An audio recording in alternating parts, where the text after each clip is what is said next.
El viento soplaba suavemente por el pueblo costero de Harpers Bay, trayendo consigo el crujido de las banderas estadounidenses izadas en lo alto de la calle principal, donde sillas plegables se alineaban en las aceras y niños aferraban banderas de papel con puños enguantados, con la mirada fija en el sonido de los tambores que se acercaban.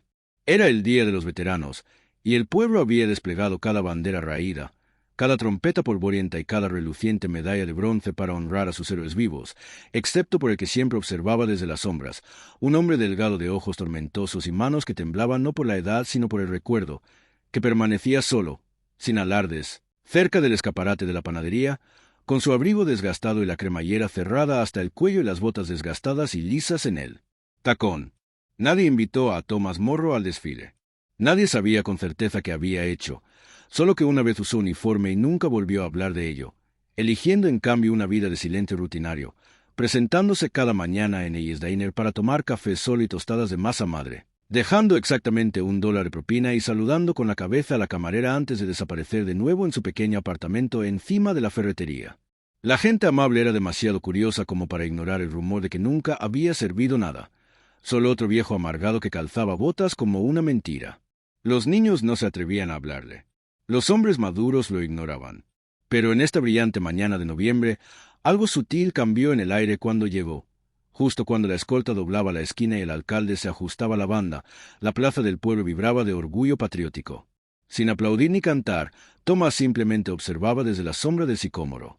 Y al otro lado de la calle, dentro de Ellis Diner, Emily Carter, de 17 años, secaba vasos con un ojo puesto en la ventana y el otro en el viejo que nunca sonreía. Lo intentó una vez, le preguntó si quería algo más con la comida, y él respondió con un simple no, con una voz grave y definitiva como una puerta que se cierra para siempre. A pesar de ello, ella siguió esforzándose dejándole pequeños mensajes con el café, como que tenga un buen día o gracias por su servicio, si es que lo hizo, y él nunca respondió, pero tampoco los dejó atrás. Hoy, salió durante su descanso y se acercó a él, con el corazón latiéndole como un pífano, y le dijo: «Te traje esto», colocándole un broche rojo de amapola en la mano antes de darse la vuelta y marcharse. Él lo miró fijamente un momento y luego, sin decir palabra, se lo prendió en la chaqueta, bajo, cerca del dobladillo, casi fuera de la vista. Al otro lado de la calle, el alcalde Lanston subió al podio, carraspeando mientras daba la bienvenida a los habitantes del pueblo y presentaba al invitado de honor del día, Teniente Comandante Hake Reaves, Seal de la Marina, recientemente condecorado con la Estrella de Plata al Valor.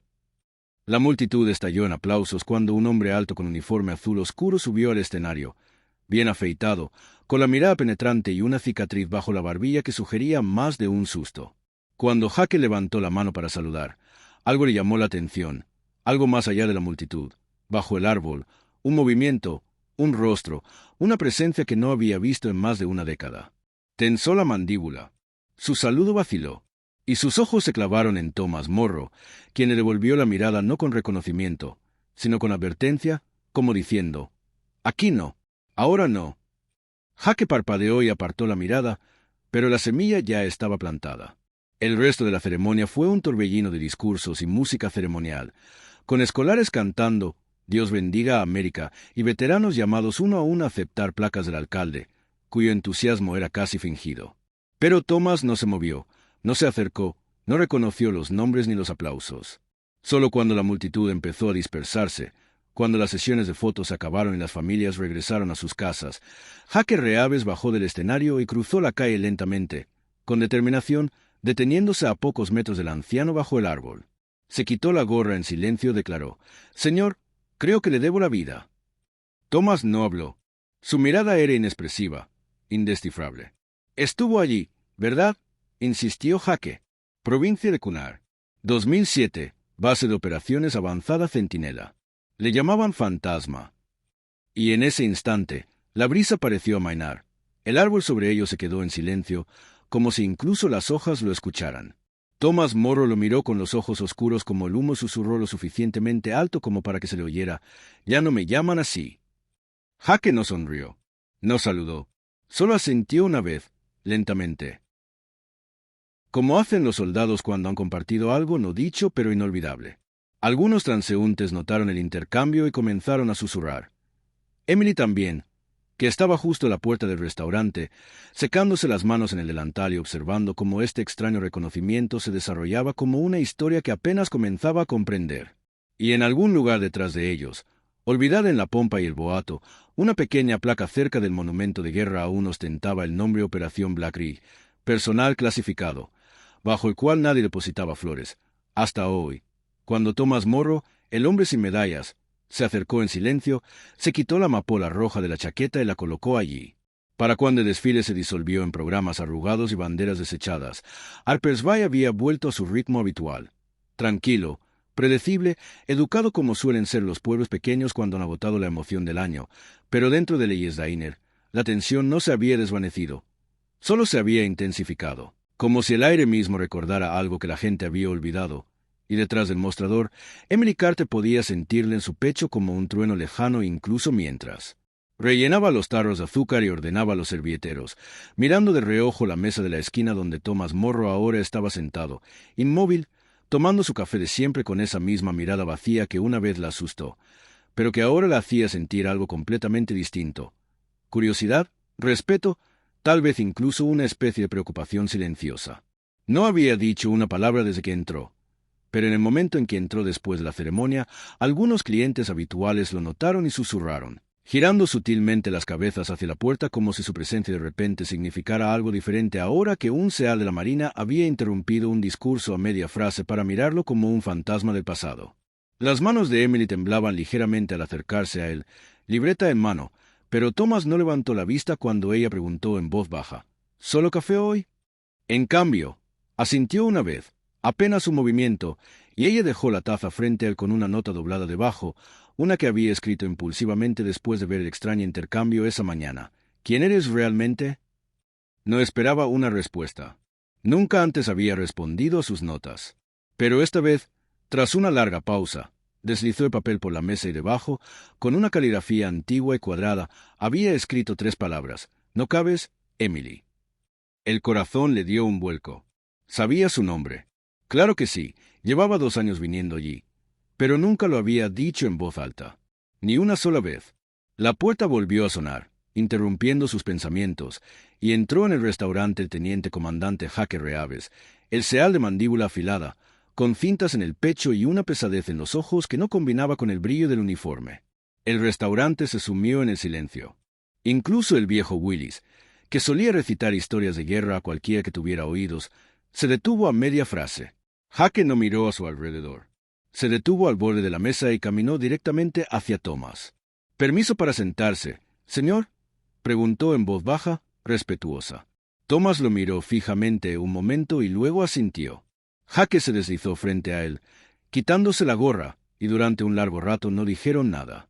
El silencio entre ellos se sentía sagrado, cargado. Emily observaba desde detrás del mostrador, fingiendo limpiar un menú. Finalmente, Jaque se inclinó y dijo, «Pensé que estaba muerto». Thomas respondió sin levantar la vista, «Lo estuve por un rato». Jaque tragó saliva. «Nos dijeron que Fantasma desapareció después de cunar. Algunos dijeron que te rebelaste. Otros dijeron que recibiste una bala y desapareciste en el río». «Dicen muchas cosas», murmuró Thomas. «Solo algunas son ciertas». La niebla se elevaba del mar en espirales sedosos mientras la plaza del pueblo se agitaba con energía incierta, una reunión para el segundo día anunciada apresuradamente después de que Jaque Reaves solicitara una oportunidad más para honrar a un soldado cuyo nombre había sido olvidado, pero cuyo legado vivía a la sombra de cada vida que salvó. Y aunque el alcalde se había quejado de los permisos y la programación, la solicitud había llegado con una llamada silenciosa del propio contraalmirante, Wolf. La presión justa para asegurar que el podio estuviera listo, las banderas se izaran de nuevo y los habitantes del pueblo se reunieran una vez más, esta vez sin desfiles ni pompa, solo una anticipación eléctrica que vibraba bajo sus pieles como si estuvieran a punto de presenciar algo más grande que las medallas que prendieron las pancartas que ondearon. Emily estaba de pie cerca del frente, con el delantal doblado entre los brazos, sin saber por qué sentía tanto presión en el pecho mientras observaba la multitud en busca del hombre alto y silencioso del abrigo desgastado que no había venido a desayunar esa mañana, por primera vez en 2 años.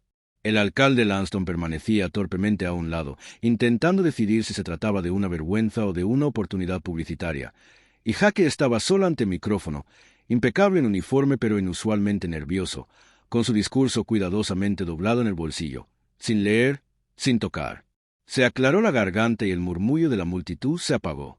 «Damas y caballeros», comenzó con voz firme pero suave, «nos reunimos para honrar a los veteranos, aquellos cuyos nombres están grabados en piedra y cuyas historias conocemos. Pero hoy quiero hablar de alguien cuya historia fue borrada. Alguien que caminó entre nosotros no como un héroe, ni como un símbolo, sino como un hombre sin medallas, sin desfiles ni ceremonias. Un hombre al que han visto cada mañana, callado, reservado, invisible». Varias cabezas se giraron con incredulidad. Thomas Morrow era su nombre. Al menos, ese es el nombre que te dio. Pero lo conocía de otra manera. Jake hizo una pausa, recorriendo con la mirada la multitud. Lo conocía como vos. Una ola recorrió la multitud. Los rostros pasaron de la curiosidad a la confusión y a algo más profundo. Emily contuvo la respiración. Goss fue el comandante de campo de la unidad clasificada más elitista que nuestro ejército haya conocido. Continuó Jake. Lideró misiones que nunca llegaron a los titulares, que nunca ganaron medallas. Misiones donde la única recompensa era volver a casa con vida, y el único reconocimiento era un nombre susurrado en cuartos oscuros. No desapareció por fracasar. Desapareció porque tuvo éxito, porque descubrió verdades que otros querían enterrar. La voz de Jake se hizo más fuerte. La operación Black Tree no fue un mito. No fue traición. Fue valentía. Fue un sacrificio. Es más, fue ocultada. Estoy aquí hoy no para hablar por vos, sino para decir lo que él no dirá. Que le debemos más que silencio. Le debemos la verdad. Un murmullo recorrió la multitud. Evidentemente desorientado, el alcalde se movió de forma incómoda. Jake dio un paso al frente, bajando la voz a un tono reverente. No estaría aquí de no ser por él. Mi padre habría muerto en el extranjero de no ser por él. Y muchos de ustedes ni siquiera sabrían lo cerca que estuvieron de vivir en un mundo diferente, uno donde los secretos reemplazaron a la justicia, de no ser por las acciones de un hombre al que nunca pensaron agradecer. Miró a su alrededor, dobló el papel del discurso por la mitad y lo guardó. A veces los héroes no quieren medallas. A veces solo quieren que los dejen en paz. Pero a veces, solo a veces, merecen saber que los vemos. Se apartó del micrófono. Siguió el silencio. No un silencio cortés, sino un silencio denso y aturdido que se apoderó de la plaza como la nieve. Durante un largo instante, nadie se movió. Entonces, desde el otro extremo de la plaza, la multitud se apartó, apenas, al tiempo que una figura alta emergía de la niebla con un abrigo marrón desgastado, caminando lentamente, sombrero en mano, botas desgastadas y lisas, rostro indescifrable. Thomas Morrow. En cuanto dio un paso al frente, Emily se llevó la mano a la boca y varios veteranos se enderezaron instintivamente. Un veterano de Vietnam cerca del frente saludó sin dudarlo. Thomas no dijo nada. No levantó las manos. No hizo una reverencia. Simplemente se acercó al podio, se detuvo junto a Jake y observó a la gente que había pasado años a su lado.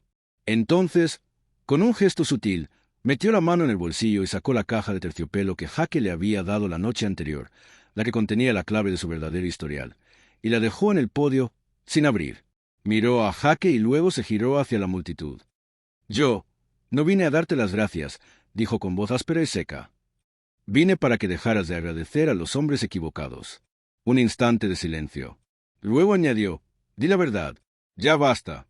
Y con eso, se dio la vuelta y comenzó a alejarse. Pero antes de que diera 3 pasos, el marine más antiguo del pueblo, el sargento Willie James, de 92 años y medio ciego, se levantó temblorosamente de su silla, se puso firme y saludó con dedos temblorosos. Luego siguió otro, y otro. El hombre que había vivido entre ellos no fue olvidado, simplemente había elegido desaparecer, y toda la multitud, civiles, soldados y desconocidos, permaneció en silencio con la cabeza gacha o las manos en alto, no por obligación, sino por la repentina y sobrecogedora comprensión. Jake permaneció inmóvil, viéndolo partir, con el pecho oprimido.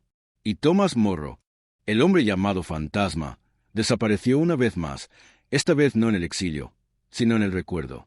3 semanas después de que el pueblo de Harpers Bay se paralizara en señal de saludo, el último capítulo de una vida escrita deliberadamente en los márgenes comenzó en silencio, con un golpe a la puerta de un pequeño apartamento encima de la ferretería y una carta grabada con el sello del Departamento de Defensa debajo. No una citación, no una solicitud, sino una invitación.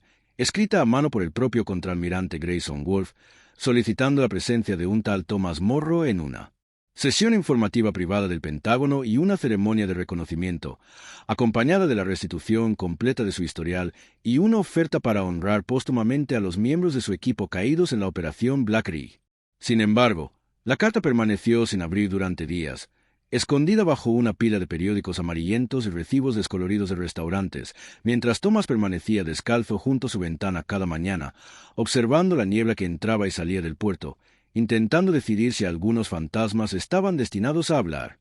Emily venía a menudo ahora, no con notas, sino con preguntas reales, de esas que no esperan respuestas, pero las anhelan de todos modos. Y lenta y cautelosamente, Thomas ofreció fragmentos de sí mismo a cambio. Una foto de una cresta en Afganistán, una página de diario con un solo nombre subrayado 2 veces, una historia susurrada sobre un niño que desarmó un cable trampa usando solo una horquilla y una oración. Pero nunca habló de sí mismo. No hasta la mañana en que se fue. Nadie lo vio subir al tren. Nadie maleta. Sin despedidas. Solo un sobre de jade en el mostrador del restaurante con su nombre y una frase dentro. No dejes que se olviden de los callados. Estaba firmado con una huella dactilar en lugar de un nombre. Para cuando Emily lo leyó, Thomas ya estaba pasando por la puerta este del Pentágono, con la identificación comprobada, las huellas dactilares cotejadas, escoltada en silencio por pasillos de mármol alineados con los retratos de hombres que siempre habían estado frente a las cámaras mientras otros como él permanecían detrás.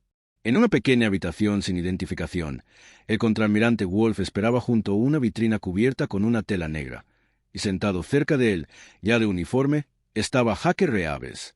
Nadie más. Sin cámaras, sin reporteros, sin tambores ceremoniales. Wolfe le ofreció una mano. Por fin conseguimos el papeleo. Hicimos una ley del Congreso y 13 al retirados juraron, pero estás de vuelta en los libros. Todas las opciones, todas las bajas, todos los rescates, incluso la misión que intentaron borrar. Thomas no dijo nada, solo miró la caja de terciopelo que Wolfe sostenía en la otra mano. No la necesitaba para saber qué contenía: una estrella de plata, una cruz por servicios distinguidos y una mención honorífica firmada por 2 presidentes y sellada con la fecha del día de su desaparición en el Hindú Kush. «No vine por medallas», dijo Thomas. Wolfe asintió. «Lo sé, pero pertenecen a tus hombres. Solo llevaste sus fantasmas». Jaque se levantó y se acercó lentamente, sosteniendo algo diferente: una bandera estadounidense doblada con una sola franja negra bordada en el borde inferior. «Para los que nunca regresaron a casa», dijo con voz tensa y respetuosa, «esta mañana grabamos sus nombres en el monumento. Apareces como testigo y oficial al mando». Pensé que ya era hora de que tuvieran una sombra a su lado. Los ojos de Thomas parpadearon. Por primera vez en años, algo cambió bajo la superficie desgastada. Algo que alguna vez pudo haber sido dolor, ahora envejecido y convertido en algo más profundo. «¿Tengo que hablar?», preguntó. Wolfe negó con la cabeza. «No, señor. Ya ha hablado más alto que cualquiera de nosotros». Más tarde, Thomas salió a la luz del sol y caminó solo por el cementerio de Arlington. Se detuvo bajo la lápida recién grabada con 8 nombres, 7 caídos, uno sin nombre, y debajo, grabado en letra pequeña, casi invisible: «Comandante, Unidad Fantasma, Operación Black Ridge». Permaneció allí un buen rato. No lloró, no rezó. Simplemente se quitó el abrigo, lo dobló sobre un brazo y se mantuvo firme mientras el viento soplaba suavemente entre las hileras de piedras blancas, saludando no solo a los hombres bajo tierra, sino también al silencio que habían llevado consigo. Esa noche, de vuelta en Harpers Bay, los habitantes del pueblo se reunieron en la plaza no para un desfile, sino para algo más sencillo: una vigilia con velas alrededor del monumento de guerra. Emily dio un paso al frente, sosteniendo una fotografía que alguien había deslizado bajo la puerta del restaurante, una imagen descolorida de una unidad en la cresta de una montaña, con un hombre alejándose de la cámara, apenas visible a la luz. La pegó al monumento junto a la amapola que Thomas había dejado semanas antes y susurró: «Era uno de nosotros. Y ahora lo sabemos». A la mañana siguiente, la mesa del rincón del restaurante seguía vacía, pero no olvidada. Allí había una sola taza de café, servida por Emily sin decir palabra. Y debajo, pegada con cinta adhesiva, el pueblo dejó notas: «Gracias, fantasma. Te recordamos. No desapareciste». Porque algunos hombres eligen las sombras no para esconderse, sino para proteger, y algunos nombres resuenan con más fuerza solo después de que el silencio ha hablado.